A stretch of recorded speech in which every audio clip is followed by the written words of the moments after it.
Dear brothers and sisters in the Lord, ప్రభునందు ప్రియమైన సహోదరి సహోదరులారా, today's verse for our meditation is taken from the book of Philippians, chapter 4, verse 4. నేటి దినం మన ధ్యానం కొరకు ఫిలిప్పీలకు రాసిన పత్రిక 4వ అధ్యాయం 4వ వచనం నుండి Oh, తీసుకొనబడింది. this is a well-known promise. ఇది అందరికీ మనకు బాగా సుపరిచితమైన వాగ్దానం. Rejoice in the Lord always, and again I say rejoice. ఎల్లప్పుడూ ప్రభువునందు ఆనందించుడి, మరలా చెప్పుదును ఆనందించుడి. In the final chapter of Philippians, ఫిలిప్పీలకు రాసిన పత్రికలోని చివరి అధ్యాయంలో we find Paul giving exhortations that are both specific and also general in nature. పౌలు ఇక్కడ నిర్దిష్టమైనటువంటి హెచ్చరికలు, సహజంగా ఉండేటువంటి హెచ్చరికలు కూడా ఇస్తున్నాడు. We see in verses 1 to 3 where Paul gave specific exhortations to individuals there at Philippi.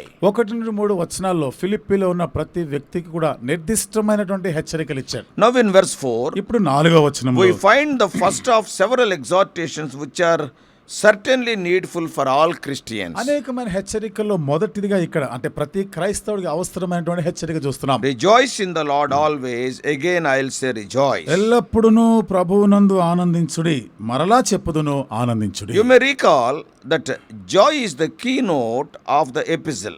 చూడండి, ఈ ఆనందించుడి అనేది ఈ పత్రికలో ఒక ముఖ్యమైనదిగా, ముఖ్యాంశంగా మనం చూడొచ్చు. Not less than 16 times in this epistle, in these 4 chapters, Paul uses the word or a derivation of it. ఈ 4 అధ్యాయాల్లో కూడా 16 సార్లు కన్నా తక్కువేమీ రాయబడలేదు ఈ మాట, ఈ పదం గురించి. We see it in ఇది ఎక్కడెక్కడ చూస్తున్నామంటే first chapter, మొదటి అధ్యాయంలో verse 4, 4వ వచనం, in 18th verse twice, 18వ వచనంలో 2 పర్యాయాలు, and in verse 25, 25వ వచనంలోను, and 2:2, 2వ అధ్యాయం 2వ వచనంలో, and 2:17 twice, 2వ అధ్యాయం 17వ వచనంలో 2 పర్యాయాలు, 2:18 twice, 2వ అధ్యాయం 18వ వచనంలోను 2 పర్యాయాలు, 2:28, 2వ అధ్యాయం 28వ వచనంలోను, 2:29, 2వ అధ్యాయం 29వ and in వచనంలో, 3:1, 3వ అధ్యాయం 1వ వచనం, in 4:1, 4వ అధ్యాయం మొదటి and వచనంలో, in 4:4 today's meditation 2 times, 4వ అధ్యాయం 4వ వచనం అనగా నేటి దినం మన ధ్యానం కొరకైన వచనంలో 2 and పర్యాయాలు, in 4:10. 4వ అధ్యాయం 10వ వచనంలో. So in this study I will share a few observations about how we are to rejoice in the Lord always. ఈ పట్టణంలో ఎల్లప్పుడూ మనము ప్రభువునందు ఎట్లా సంతోషించగలం, ఎట్లా ఆనందించగలం అనే విషయాలు నేను చెప్తాను. First of all, notice that మొదటి సంగతి గమనించండి, this joy is to be experienced always, ఈ ఆనందం అనేది ఎల్లప్పుడు కూడా మనం అనుభవిస్తూ ఉండవలసినది. not just an occasional experience, not for exceptional people, ఏదో ఒక సందర్భాన్ని బట్టి లేదో కొందరిని బట్టి ఆనందించేది అనేది కాదు. but in darkness as well as in light, మనం చీకటి పరిస్థితుల్లోనూ వెలుగుగా ఉన్నప్పుడును మనం సంతోషించాలి. in trials as well as in triumphs. కష్టాలు వచ్చినప్పుడు, విజయాలు సాధించినప్పుడును మనం ఆనందిస్తూ That's ఉండాలి. what we read in James 1st chapter verses 2 and 3. ఆ మాటలే యాకోబు పత్రిక 1, 2, 3 వచనాల్లో చదవచ్చు. Romans chapter 5, 3 and 4. రోమీయులకు రాసిన పత్రిక 5వ అధ్యాయం 3, 4 వచనాల్లో కూడా మనం Yeah, చూడవచ్చు. today I will give you more number of verses so that you may meditate through the day. ఈ రోజు ఎక్కువైనటువంటి రెఫరెన్స్ నేను చెప్తుంటాను, తద్వారా దినమంతా కూడా మీరు వీటిని ధ్యానించాలని. So not only darkness and also light, మరి చీకటి వెలుగు మాత్రమే కాకుండా, not only in trials and triumphs, కష్టాల్లోనూ మన విజయాల్లో మాత్రమే కాకుండా, this joy is not just for apostles but for all Christians. ఈ ఆనందం అనేది కేవలం అపోస్తలుల కొరకే కాదు, క్రైస్తవులందరికీ. 1 Peter 4, 12 and 13. పేతురు రాసిన మొదటి పత్రిక 4వ అధ్యాయం 12, 13 And వచనాలు. secondly, రెండవది, consider the example of Paul who found joy always. చూడండి, ఎల్లప్పుడు కూడా ఆనందిస్తూ ఉండగలిగినటువంటి ఆ రహస్యం కనుగొన్న పౌలు జీవితం చూడండి. In his prayers he was joyful, Philippians 1:4. Philippi 1:4లో ప్రార్థనలు యందు ఆనందించేవాడు. In the proclamation of the gospel under adverse circumstances he was joyful, 1:18. 1వ అధ్యాయం 18వ వచనం, సువార్త ప్రకటిస్తున్నప్పుడు, శత్రువులు విరోధులను ఎదుర్కొన్నప్పుడు ఆనందించాడు. And in the unity of saints he was joyful, 2:2. 2వ అధ్యాయం 2వ వచనం, పరిశుద్ధులు సహవాసం కలిగి ఉన్న, ఐక్యత కలిగి ఉన్న ఆ సందర్భాల్లో ఆనందించేవాడు. And in the prospect of being a martyr for Christ also he was joyful, 2:17. 2వ అధ్యాయం 17వ వచనం, క్రీస్తు కొరకు హతసాక్షిగా చేయబడుతున్న సందర్భంలో కూడా ఆనందంగా ఉండేవాడు. In the love of the brethren he was joyful, 4:10. 4వ అధ్యాయం 10వ వచనం, సహోదరుల ప్రేమ యందు ఆనందించాడు. So truly Paul rejoiced always. కాబట్టి పౌలు నిజంగానే ఎల్లప్పుడూ సంతోషంగానే ఉండేవాడు. But what was his secret? అయితే ఆయనకున్న రహస్యం ఏమిటిది? What was the source of this abiding joy? ఈ నిలిచి ఉండే ఈ సంతోషం, ఈ ఆనందానికి ఏంటి కారణము? In the Lord. ప్రభువునందు This abiding joy is found in the Lord. నిలిచి ఉండే ఈ ఆనందము అనేది ప్రభువును బట్టి ప్రభువునందు ఉంది. In this world there may be temporary joy. ఈ ప్రపంచంలో తాత్కాలికమైనటువంటి ఆనందం ఉండొచ్చు. Oh, some people they will be so joyful in drugs, that is alcohol and other tobacco, etc. కొంతమంది చూడండి మాదక ద్రవ్యాలను బట్టి అంటే పొగ త్రాగడము, మద్యం సేవించడం, వీటిని బట్టి ఆనందం అనుకుంటారు. Some people they are joyful in sexual pleasures, whether lawful or unlawful. కొంతమంది లైంగికపరమైన సుఖభోగాలను బట్టి అవి న్యాయమైనవైనా కానీ అక్రమ విధానంలోనైనా కానీ అదే ఆనందం అనుకుంటారు. Some people they will be joyful in their material acquisitions. కొంతమంది వస్తురూపకమైనటువంటి సంపాదన బట్టి ఆనందిస్తుంటారు. But these are at best like riches which make themselves wings. ఇవన్నీ కూడా మహా అంటే ఒక ఐశ్వర్యం, రెక్కలు కట్టుకునే ఐశ్వర్యం లాంటిది. They fly away like an eagle toward heaven. అంటే ఇవి ఆ పక్షిరాజు వలె ఆకాశానికి ఎగిరిపోతాయి They చూడండి, will not అట్లాంటివి. be there with you. అంటే అవి నీతో ఎప్పుడు ఉండవు. When the riches comes to you, to your pocket, they will come with wings. Anytime they will fly away. ఐశ్వర్యం, డబ్బు నీ దగ్గరకు వచ్చింది, నీ జేబులోనికి వచ్చింది అంటే రెక్కలు కట్టుకునే వస్తది, ఏ క్షణంలోనైనా ఎగిరిపోతుంది. That's what we read in Proverbs 23:5. ఆ మాటలు మనం సామెతల గ్రంథం 23వ అధ్యాయం 5వ వచనంలో చదవచ్చు. And at worst, these pleasures are not permanent. They are passing pleasures of sin, as we read in Hebrews 11:25. ఇంకా చెప్పాలంటే హెబ్రీ 11:25 ప్రకారం చిరకాలము ఉండేటువంటి సుఖభోగం ఏమీ కాదు ఇది, ఇది అల్పకాల పాపభోగం అన్నాడు. Now, if you go further, మనం ఇంకా ముందుకు వెళ్తే, but the joy that abides is only in the Lord. In the Lord it will abiding joy. If not, it is only temporal. నిలిచి ఉండే ఆనందం అంటే ప్రభువునందు మాత్రమే అయితేనే ఆనందం నిలిచి ఉంటుంది, దానికి వేరుగా ఉండదు ఈ ఆనందం. That is, అనగా that which comes from a personal and living and fruitful relationship with the Lord. అంటే దేవునితో నీకు వ్యక్తిగతమైన ఫలభరితమైనటువంటి ఆ సంబంధం బట్టి కలిగి ఉండటం బట్టి వచ్చేది. For in the Lord we enjoy. ప్రభువునందు మనము ఆనందించగలం. How? ఎట్లా? By having peace with God. Romans 5:2. రోమా 5:2 దేవునితో సమాధానం కలిగి ఉండటం వలన Yes, we can enjoy His help in temptations. శోధనలో ఆయన సహాయమును ఆనందించటం 1 వలన Corinthians 10:13. కొరింథీ రాసిన మొదటి పత్రిక 10:13, Philippians 4:13. ఫిలిప్పీయులకు రాసిన పత్రిక 4:13. Not only that, the అంతేకాకుండా assurance of God's companionship in the time of trial. He will be with మన us. కష్టకాలంలో దేవుడు మనతో కూడా ఉంటాడు, ఆయన సన్నిధి మనతో కూడా ఉంటుంది అనే దానిని బట్టి కలిగే ఆనందం. Because He said that I'll never leave you nor forsake ఎందుకంటే you. నేను నిన్ను ఎన్నడు విడువను, ఎన్నడు ఎడబాయనని He ఆయన is our చెప్పినాడు. helper. ఆయన మన సహాయకుడు. Hebrews 13:5 and 6. హెబ్రీ 13:5-6 వచనాలు. These are the sort of things which provide a true and lasting joy. ఇవి నిజమైన నిలిచి ఉండే సంతోషాన్ని కలిగించేవి. Would not it be wonderful to be able to experience this abiding joy? నిలిచి ఉండే ఆనందాన్ని అనుభవించడం అద్భుతమైనది కదా. Well, why don't we? కాబట్టి ఎందుకు మనం వీటిని అనుభవించకూడదు? Why do many of those who have a personal relationship with the Lord often find themselves lacking joy in all circumstances? ప్రభువుతో వ్యక్తిగతమైన సంబంధం కలిగి ఉండి కూడా అనేక పర్యాయాలు వారి ఎదుర్కొనే పరిస్థితుల్లో, సందర్భాల్లో ఎందుకని ఆనందం లేని వారు ఉంటారు? Though they are having good relation with Christ, దేవునితో, క్రీస్తుతో వారికి మంచి సంబంధం ఉన్నా కానీ many times they will not be enjoying this wonderful joy. అనేక పర్యాయాలు ఇంత అద్భుతమైనటువంటి ఈ ఆనందాన్ని అనుభవించలేకపోతున్నారు. Why so? ఎందుకని అట్లా? Perhaps it is because there are often hindrances to abiding joy. ఒకవేళ నిలిచి ఉండే ఆ సంతోషానికి బహుశా ఎన్నో ఆటంకాలు, అభ్యంతరాలు ఉండొచ్చు. What are they? అవేమిటివి?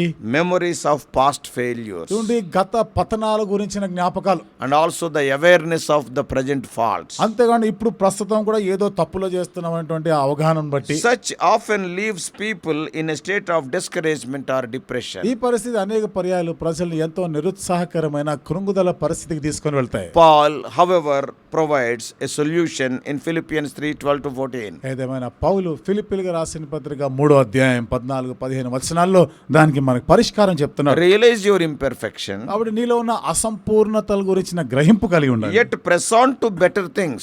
అయినను శ్రేష్టమైన వాటి కొరకై ముందుకు సాగిపోవాలి. Forget your past failures. నీ గత పతనాలని మర్చిపో. Reach forward to future successes. భవిష్యత్తులోని విజయాల కొరకై నువ్వు సాగిపో, దూసుకొని పోవాలి. Yeah, some people, what is the hindrance? hindrance, కొంతమందికి ఏమిటి ఆటంకాలు, అభ్యంతరాలు? their natural temperament or disposition. వారి సహజమైనటువంటి చూడండి వారికి ఉన్న ఆ స్వభావము వాటిని బట్టి. Yeah, many people are naturally melancholic, that is always sad. చాలా మంది చూడండి స్వాభావికంగానే ఎప్పుడు విచారం, చింతతో ఉంటారు. So through genetic predisposition towards such an attitude, అలాంటి వైఖరి ఎడల జన్యుపరమైనటువంటి వైఖరిని బట్టి కూడా, and sometimes through the environmental influences as we are growing up. కొన్ని పర్యాలు ఎదుగుతూ ఉండగా మన చుట్టూ ఉన్నటువంటి పరిసర వాతావరణాన్ని బట్టి కూడా, Arey, that fellow is born in a rich family, why I am born in a poor family. వాడంత ధనిక కుటుంబంలో పుట్టాడు కదా, నేనేంటిది ఇలాంటి పరిస్థితిలో పుట్టాను.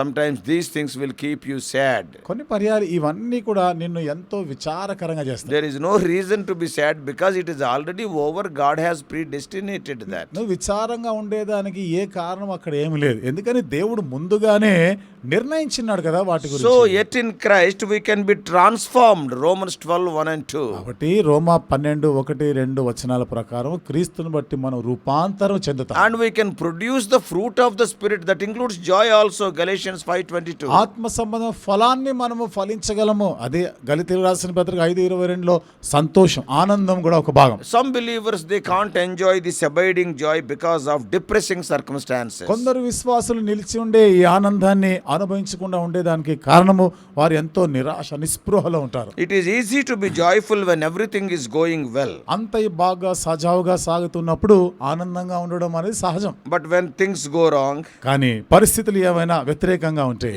so we have to think of it. దాని గురించి అప్పుడు మనం ఆలోచన చేయాలి. However, we see from the scriptures that even those times can be a time for rejoicing if we have the right perspective. ఏదైనా లేఖనాల నుండి మనం చూస్తాం, ఆ పరిస్థితుల్లో కూడా ఆనందంగా ఉండగలం. కారణం మనకి సరి అయినటువంటి ఆ దృక్పథం, వైఖరి ఉన్నప్పుడు. That is what we read in James 1 verses 2 to 4. ఆ మాట యాకోబు పత్రిక 1వ అధ్యాయం 2 నుండి 4 వచనాలు. And then ఇంకా చూస్తాం, because of the sympathy with others we will be losing our joy. ఇతరులకు బట్టి కలిగే ఆ సానుభూతిని బట్టి కూడా మన ఆనందాన్ని కోల్పోతాం. Certainly a compassionate heart cannot be untouched by hardships of others. When other people are suffering, undoubtedly we will be feeling sad, that is losing our joy. నిశ్చయంగా ఇతరులు బాధపడతా ఉన్నప్పుడు మన వారిలో ఒక సానుభూతిని చూపిస్తున్న పరిస్థితి ఎదురైనప్పుడు మన సంతోషాన్ని కోల్పోతాం. So 12:15 of Romans. రోమీయులకు రాసిన పత్రిక 12:15. And yet properly spoken words of comfort and counsel can provide a joyful reprieve from the hardships others bear. అయినా ఆదరణకరమైనటువంటి ఆలోచన ఇచ్చేటువంటి ఈ మాటలు బట్టి ఇతరులు ఆ కష్టాల్లో వెళ్తున్నా గానీ మనం ఆనందంగా ఉండగలం. So when you give them comforting అంటే words, నువ్వు వారికి ఆ కష్టాల్లో ఉన్న వారికి ఆదరణకరమైన మాటలు no చెప్తున్నప్పుడు doubt their hardships may make you joyless. వారి కష్టాలు, వారు పడుతున్న కష్టాలు నిన్ను ఆనందం కోల్పోయేటట్టు చేయొచ్చు. When somebody is weeping, you cannot be joyful. ఎవరైనా ఏడుస్తున్నారంటే, దుఃఖిస్తుంటే నువ్వు సంతోషంగా But ఉండలేవు when కదా. you give them comforting words, కానీ నువ్వు వాళ్ళకి ఆదరణకరమైన మాటలు then చెప్పినప్పుడు, if they become joyful, అప్పుడు వాళ్ళు సంతోషంగా ఉంటే that joy will become your joy. ఆ సంతోషమే నీకు సంతోషంగా That is మారుతుంది. Proverbs chapter 16 verse 24. అది సామెతల గ్రంథం 16వ అధ్యాయం 24వ వచనం So చెప్తుంది. what is the conclusion today? ఈ రోజు ముగింపు ఏమిటి? Rejoice in the Lord always. ఎల్లప్పుడూను ప్రభువునందు ఆనందించుడి. What does it mean? దాని అర్థం ఏమిటి? It does not mean one is to be insensitive to the harsh realities of life. అంటే మన జీవితంలో కష్టాలు, పరిస్థితులు ఇవన్నీ కూడా రావు, దాని గురించి ఎరుక లేకుండా ఉండడం కాదు. But it does mean that one does not let the dark realities of light blind him to the radiance of joy that is found in the Lord. అయితే ప్రభునందు మనకున్నటువంటి ఆ తేజస్సు, ఆ సంతోషాన్ని ఈ ఇహలోక సంబంధమైన పరిస్థితులు నీకు గుడ్డితనం కలగజేయకుండా ఉండాలి. So have you found yourself going through life without this abiding joy? కాబట్టి నీ జీవితంలో ఈ నిలిచి ఉండే ఈ ఆనందం, ఈ సంతోషం లేకుండా సాగిపోతున్నావా? Oh, that joy Peter himself defines as inexpressible, that is unspeakable. 1 Peter 1:8. ఈ సంతోషాన్ని పౌలు పేతురు రాసిన మొదటి పత్రిక 1:8లో ఆ సంతోషాన్ని గురించి వర్ణిస్తూ అంటాడు, చెప్పన శక్యం కాని సంతోషం So అంటాడు. if so, then make your relationship with the Lord what it ought to be. అదే అయితే నీవు దేవునితో కూడా అది ఏమిటిదా అనే దాని గురించి నువ్వు ఆ సంతోషం, ఆ సంబంధాన్ని కలిగి ఉండాలి. First by rendering complete obedience to his will. మొదటిదిగా ఆయన చిత్తానికి సంపూర్ణంగాను లోబడాలి. And then by letting the counsel of the his spirit given word give you the perspective necessary to rejoice in the Lord always. తర్వాత ఆత్మ నీకు ఇచ్చేటువంటి ఆలోచనను బట్టి ఆనందకరమైనటువంటి ఆ యొక్క వైఖరి, ఆ దృక్పథాన్ని నువ్వు కలిగి ఉండాలి. So may God help us to rejoice in the Lord always. కాబట్టి ఎల్లప్పుడూ ప్రభునందు ఆనందిస్తూ ఉండలాగిన దేవుడు మనకు సహాయం చేయనుగా. Let us pray. ప్రార్థన చేసుకుందాం. Loving Heavenly Father, ప్రేమగల మా పరలోకపు తండ్రి, not only saving us, మమ్మల్ని రక్షించడం మాత్రమే thy కాకుండా desire is, O Lord, we must be always rejoicing. మేము ఎల్లప్పుడూ కూడా ఆనందిస్తూ ఉండాలన్నదే మీ ఆశ.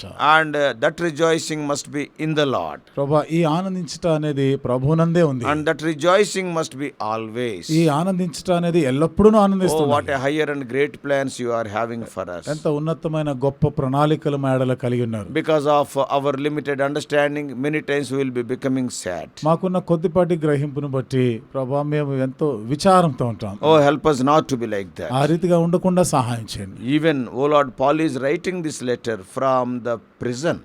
ప్రభా, ఇంకా పౌలు ఈ పత్రికని చెరసాలలో నుండి రాస్తున్నాడు. Just before his execution he is writing. ప్రభా, ఆయన చనిపోక ముందు రాస్తా ఉన్నాడు ఈ మాట. On that particular occasion also he is so joyful. ఆ సందర్భంలో కూడా ప్రభా ఎంతో ఆనందంగా ఉన్నాడు. Actually, people has to encourage him to be joyful because he is in the most difficult situation. వాస్తవంగా ప్రభా, పౌలు ఎంతో కష్టతరమైన పరిస్థితిలో ఉన్న కారణం బట్టి ప్రజలు వచ్చి ఆయన ఆదరించి ప్రోత్సహించవలసిన పరిస్థితి. But he is encouraging people. కానీ తానే ప్రజలని ప్రభా ప్రోత్సహిస్తూ The బలపరుస్తున్నాడు. attitude of true Christian can be seen in the life of Paul. నిజమైన క్రైస్తవుని యొక్క వైఖరి అనేది పౌలు జీవితాల్లోనే మేము చూడగలం. We people, for small things we will be losing our joy. మా మట్టుకైతే చిన్న చిన్న విషయాలకి ఆనందాన్నే కోల్పోతాం. Oh, when we see others suffering also, sometimes we lose our joy. ఇతరులు శ్రమలు బాధల్లో ఉంటే మా సంతోషాన్ని కోల్పోతాం. Help us to follow the principles what we have learnt today. ప్రభా, ఇది నాన్న మేము నేర్చుకున్న నియమాలని పాటించటకు సహాయం చేయండి. Guide us throughout this day. దినమంతా కూడా మమ్మల్ని నడిపించండి. We do pray in the joy-giving name of our Lord and Savior Jesus Christ. మా ప్రభువును రక్షకుడైన యేసుక్రీస్తు వారి యొక్క ఆనందాన్ని ఇచ్చే నామములో ప్రార్థించి వేడుకుంటున్నాము తండ్రి. Amen. God bless you all.